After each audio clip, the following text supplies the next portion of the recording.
पेक्षा अण्णांनी कोण होता असं तू काय झाला असं तू हा एक प्रश्नच या निमित्तानं अत्यंत नम्रपणे या ठिकाणी मी विचारू इच्छितो। जी आहे ती आंतरराष्ट्रीय आता कुठेतरी स्तरावर लटकवल्या गेलेली आहे आणि आंतरराष्ट्रीय स्तरावर आता इज्जतीची आबरूची लक्तर टांगल्या गेल्यानंतर हा केविलवाना त्यांचा केलेला प्रयत्न होता। आता isakal.com आहे देशातील नंबर 1 ची मराठी न्यूज वेबसाईट। प्रत्येक अपडेटसाठी isakal.com ला नक्की भेट द्या। पहिले निवडणूक आयोगाने ॲफिडेविट घेऊन ही पत्रकार परिषद करायला पाहिजे ती, मात्र शब्देवर त्यांनी काहीही सांगितलेलं नाही। नंबर 2, आज रविवार आणि रविवारच्या दिवशी निवडणूक आयोग हा पत्रकार परिषद घेते, एवढी काय अर्जन्सी होती? ते कोणाला एवढे घाबरलेले आहेत? स्वतःचे कारनामे त्यांना लपवायचे आहेत का? हा एक प्रश्न त्या ठिकाणी निर्माण होतो। तर तिसरा जो आहे सर्वात महत्त्वाचा, राहुल गांधींनी मुद्देसूद 5 वेगवेगळ्या मुद्द्यांच्या अनुषंगानं निवडणूक आयोगाची जी मताची चोरी आहे ही चव्हाट्यावर आणली होती आणि तिचं सादरीकरण त्यांनी केलं होतं। निवडणूक आयोगाने त्याच प्रोफार्म्यामध्ये आणि त्याच आरोपांच्या अनुषंगानं अगदी वस्तुनिष्ठ स्वरूपामध्ये त्याचं उत्तर देणं अपेक्षित होतं। मात्र त्यांनी काय केलं?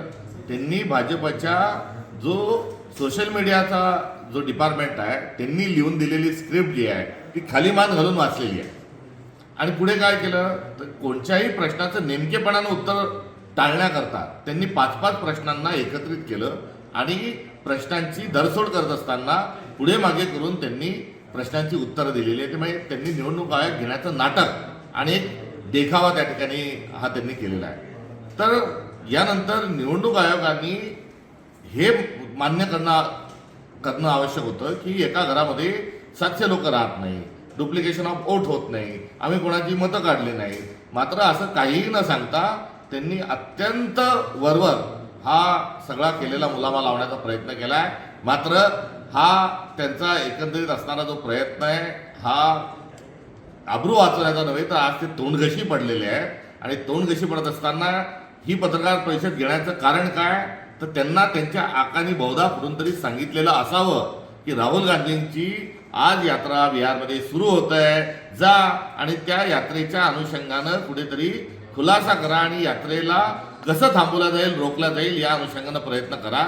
त्यामुळे कोणाच्या तरी इशाऱ्यावरून त्यांनी आजचं मुहूर्त हे काढलेलं आहे। त्यामुळे निवडणूक आयोगाने आज अत्यंत जबाबदारीने वस्तुनिष्ठ स्वरूपात चौकशीच्या अनुषंगानं जबाबदारीनं तथ्य सत्य समोर मांडत असताना उत्तर देणं आवश्यक होतं। मात्र याच्यातनं त्यांनी काही केलं नाही। त्यामुळे निवडणूक आयोगाच्या आजच्या पत्रकार परिषदेतून मतांची चोरी झालेली आहे हे सिद्ध झालंय। डाल में कुछ काला है असंच नाही तर चुनाव आयोगाची सारी डाल काली आहे हे आज पत्रकार परिषदेच्या निमित्ताने सिद्ध झालंय। पण त्यांनी असंही म्हटलंय निवडणूक आयोगाने की मतचोरी सारख्या शब्दाचा उपयोग करून राहुल गांधी हे मतदारांची दिशाभूल करतात। राहुल गांधींनी मतांच्या चोरीचा थेट आरोप केला आणि तो आरोप करत असताना एकंदरीत पुराव्यांची फार मोठी जंत्रीच त्यांनी सादर केलेली आहे आणि त्या सगळ्या जंत्रीच्या आणि एकंदरीत केलेल्या सगळ्या संशोधनाच्या आणि अभ्यासाच्या आणि एकंदरीत भारतभरात जी प्रकरणं आढळतात आहे त्या अनुषंगाने त्यांनी चोरी हा शब्द वापरला। आता चोरी झाली नाही हे आपण तोंडी निवडणूक आयोग कशाला सांगता? तुम्ही राहुल गांधींचे जे पुरावे आहेत त्या पुराव्याच्या अनुषंगानं आपण बोला। त्यामुळे चोरी झाली आहे हा काही हवेतून काढलेला हा विशेष शब्द नाही तर हा निवडणूक आयोगाच्याच दस्तावेजातून समोर आलेली ही माहिती आहे आणि या माहितीचं पाप हे निवडणूक आयोगाचं आहे। त्यामुळे उलटा चोर कोतवाल को दाटे अशा स्वरूपाचं विधान असल्याचं म्हटल्यास चुकीचं ठरणार नाही। निवडणूक आयोग खोट्या आरोपांना घाबरत नाही असंही त्यांनी ठणकवलंय। निवडणूक आयोग खोट्या आरोपांना घाबरत नाही हे त्यांनी सांगत असताना त्यांनी या सगळ्या प्रकरणाची चौकशी केल्या जाईल हे त्यांनी सांगायला पाहिजे होतं। त्यांनी आम्ही कोणाला घाबरत नाही हे म्हणत असताना झालेल्या चुका असलेल्या उणिवा ज्या आहेत त्या मान्य करायला पाहिजे होता। त्यामुळे त्यांनी उधार आणि उसना अवसान आणून कोणाच्या तरी लिहून दिलेल्या स्क्रिप्टच्या अनुषंगाने या ठिकाणी बोललेले आहेत। त्यांच्या कोणाच्याही बोलण्यामध्ये आत्मविश्वास नव्हता। एकंदरीत सर्व निवडणूक आयोग हादरलेला आहे असं सकृत दर्शनी त्यांच्या देहबोलीवरून आढळून येत होतं। देशात दादा बीड सारखीच एक जामनेरमध्ये घटना उघडकीस आली, कसं पाहता नेमकं? जामनेर विधानसभा मतदारसंघात बेटावत खुर्द नावाच्या गावात सुलेमान नावाच्या एका तरुणाचा मॉब लिंचिंगमध्ये हा मृत्यू झालेला आहे, खून झालेला आहे आणि हा जो खून आहे हा संतोष देशमुख यांच्या खुनासारखा विचित्र विक्रूर आणि निर्गल स्वरूपाचा ही झालेली ही घटना आहे. सकाळपासून संध्याकाळपर्यंत 3 वेगवेगळ्या ठिकाणी त्याला मारत राहणे आणि सरतेशेवटी गावात आणून त्याचा मृत्यू होईपर्यंत गावात त्याला ठोकणे ही झालेली जी घटना आहे. आणि दरम्यानच्या काळात जशा संतोष देशमुखच्या तोंडावर ज्या पद्धतीनं काही क्रिया केल्या होत्या तशाच क्रिया त्या सुलेमान याच्या देखील केल्याचं त्या ठिकाणी सकृतदर्शनी हे सांगितलं जात आहे. आणि हे सर्व जे प्रकरण आहे हे अत्यंत गंभीर आहे. याचा आका कोण हे शोधून काढलं पाहिजे. बीडचा आका कोण हे समोर आलं, मात्र आता जामनेरचा आका कोण हा सगळा प्रश्न महाराष्ट्राने हा जरूर विचारला पाहिजे. एक कोणी पिस्तुल्या होता, तो कमरेला पिस्तूल लावून फिरत होता, मात्र तो पिस्तुल्या जो आहे हा आता आकाच्या भूमिकेत गेल्याचं हे या घटनेवरून निदर्शनास येतं. गणपती मंडळाचा अध्यक्ष असणारा सुलेमान, ज्या गावामध्ये फक्त मुस्लिम समाजाची 4 घरं आहे, ही 4 घरं गावातल्या सर्व इतर मंडळीशी गुण्यागोविंदाने राहते, त्यांच्याशी सांस्कृतिक संबंध ठेवते, त्यांच्यासोबत त्यांचा सौहार्दपूर्ण संबंध आहे. गावात कोणती मस्जिद नाही आणि अशा गावातील गणपती मंडळाचा अध्यक्ष सुलेमान जर मॉब लिंचिंगमध्ये जर त्याचा खून होत असेल तर हे पुरोगामी महाराष्ट्राला अशोभनीय बाब आहे. आणि यातला आका कोण आहे हे निश्चित शासनाने शोधून काढलं पाहिजे. लॉ अँड ऑर्डरची परिस्थिती महाराष्ट्रातली बिघडलेली आहे याचं हे उदाहरण आहे. आणि या प्रकरणातला जो तपास अधिकारी आहे हा उन्मत्त आहे. जसे बीडचे तपास अधिकारी उन्मत्त स्वरूपात वागत होते तसंच या प्रकरणातले तपास अधिकारी जे आहेत हे उन्मत्त आहेत. हा परिवार सुलेमान याचा परिवार काल पोलीस स्टेशनमध्ये गेलेला असताना त्यांनी अत्यंत अपमानास्पद स्वरूपाची वागणूक ही दिलेली आहे. या प्रकरणाचा तपास ताबडतोबीनं त्या तपास अधिकाऱ्याकडून, त्या बेताल तपास अधिकाऱ्याकडून हा काढून घ्यावा व IPS अधिकाऱ्याच्या माध्यमातून या घटनेचा तपास करावा ही पोलीस यंत्रणेकडून आमची मागणी आहे.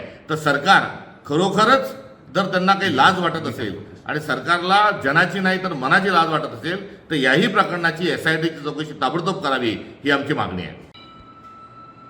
चेक ऑडिओ चेक आ गए. चेक हां सर, निवडणूक आयोगाने असं म्हटलं आहे की राहुल गांधींनी 7 दिवसाच्या आत ॲफिडेव्हिट द्यावं, नाहीतर देशाची माफी मागावी. राहुल गांधी तुमच्या सगळे वाबळे काढणं झाल्यानंतर आता लोकांपर्यंत जात असताना ते आता 17 दिवस बिहार या ठिकाणी आहे. त्यांनी त्यांचा रणसंग्राम हा सुरू केला आहे, रणशिंग फुंकलेली आहे आणि त्यांनी त्यांचे जेही काही हरकती आहेत आणि आपला सगळ्या अनागोंदी गैरकारभाराचा पर्दाफाश केलेला आहे तो माध्यमांमध्ये आहे, तो देशाच्या नागरिकांपुढे त्यांनी तो लेखाजोखा मांडला आहे. आता तुम्ही हलकनाम्याचा विषय आणून स्वतःचे हाल निवडणूक आयोगाने करून घेऊ नये. राहुल गांधींनी जे विचारलं त्याची चौकशी करावी आणि ती चौकशी करण्यापूर्वी निवडणूक आयोगामध्ये जर एवढी नैतिकता असेल आणि हलकनाम्यासारख्या जर गोष्टी करत असतील तर त्यांनी त्यांचा सगळा जो डाटा आहे हा डिजिटल डाटा हा पब्लिक डोमेनमध्ये टाकावा. त्यांनी असंही म्हटलंय निवडणूक आयोगाने की PPT-मध्ये म्हणजे जे काय प्रेझेंटेशन केलं राहुल गांधींनी त्याच्यात चुकीचे आकडे दिले. खरे आकडे काय हे निवडणूक आयोगाने सांगावं. हे एकूण मुद्दा तुम्ही समजून घ्या. ही पत्रकार परिषद जी होती ही भाजपच्या सोशल मीडिया टीमनी तयार केलेला हा डॉक्युमेंट आहे आणि याच्यावरचे प्रश्न देखील त्यांनीच निर्माण करून ठेवलेले आहेत आणि मूळ मुद्द्यापासून पळण्याकरता काही गोदी प्रवृत्तीचे लोक हे कार्यरत आहेत. त्यामुळे राहुल गांधी जे बोलले ते बोलले. निवडणूक आयोगाने आता या संदर्भामध्ये आपली चूक कबूल करावी. त्यांनी गांधींना ठणकावलं आहे की तुम्ही ॲफिडेव्हिट द्या, नाहीतर मोठी कारवाई करण्यात येईल. निवडणूक आयोगाने सर्व पत्रकार परिषद ॲफिडेव्हिट देऊन घेतली का? अरे एक विरोधी पक्ष नेता आहे, त्यांनी पब्लिक डोमेनमध्ये विचारलंय, त्यांची माहिती जी आहे त्याच्यानुसार चौकशी करा. हे ॲफिडेव्हिटचं काय नाटक आता निवडणूक आयोगाने मदत आणलेलं आहे. त्यामुळे ठणकावून फणकावून काही सांगितलं नाही. आता त्यांना कळून चुकलेलं आहे की आता आपली काही खैर नाही आणि त्यांनी हे भीतीतून आणि वैफल्यातून विचारलेला उपस्थित केलेला हा मुद्दा आहे, हा प्रश्न आहे. ऑलरेडी राहुल गांधींनी डंकेची चोट पर ठणकावून सगळ्या देशाला सांगितलेलं आहे. आता काय सांगायचं बाकी राहिलं? त्यामुळे निवडणूक आयोगाला तर काय करायचं करा. पळता पळता भुई थोडी या देशातले नागरिक तुमची केल्याशिवाय राहणार नाही याची नोंद ठेवा. म्हणजे त्यांनी असं म्हटलंय की हलफनामा देना होगा या देश से माफी मागणी होगी.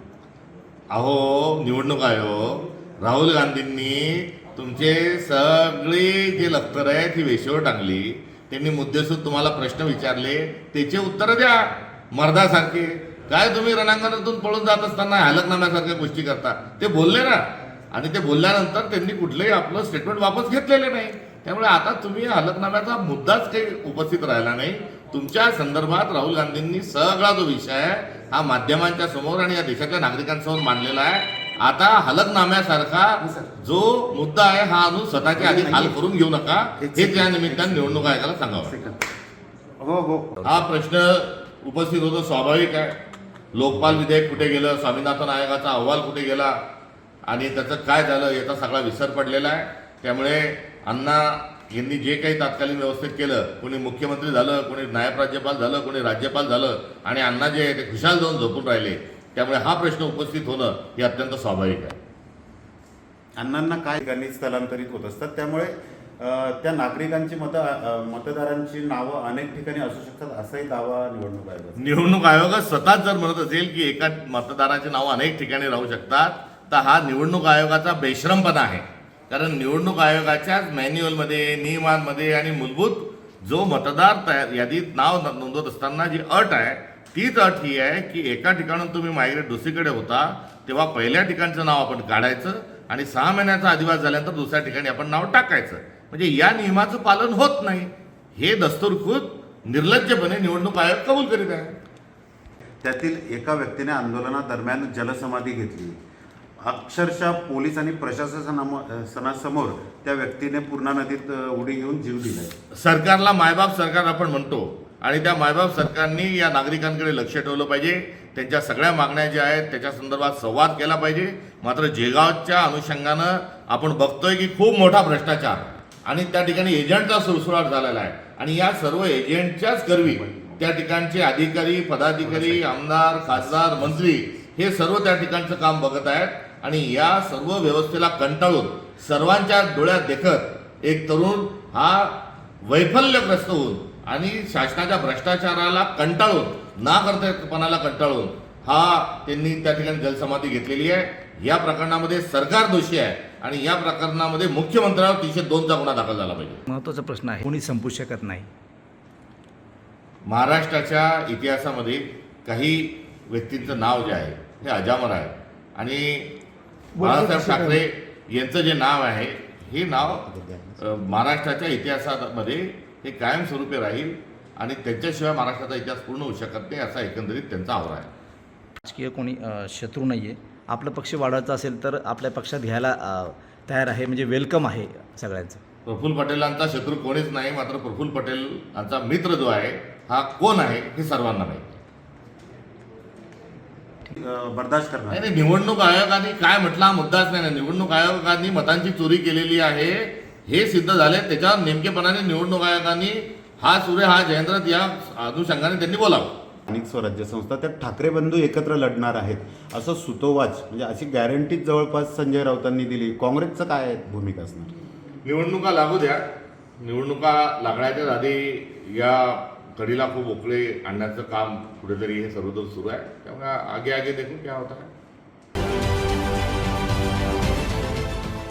देश विदेशातील प्रत्येक घडामोडींचे लाईव्ह अपडेट मिळवण्यासाठी आता साम टीव्हीच्या सर्व सोशल मीडिया प्लॅटफॉर्मला लाईक, फॉलो आणि सबस्क्राईब करा. तसंच सर्व नोटिफिकेशनसाठी बेल आयकॉन प्रेस करायला विसरू नका.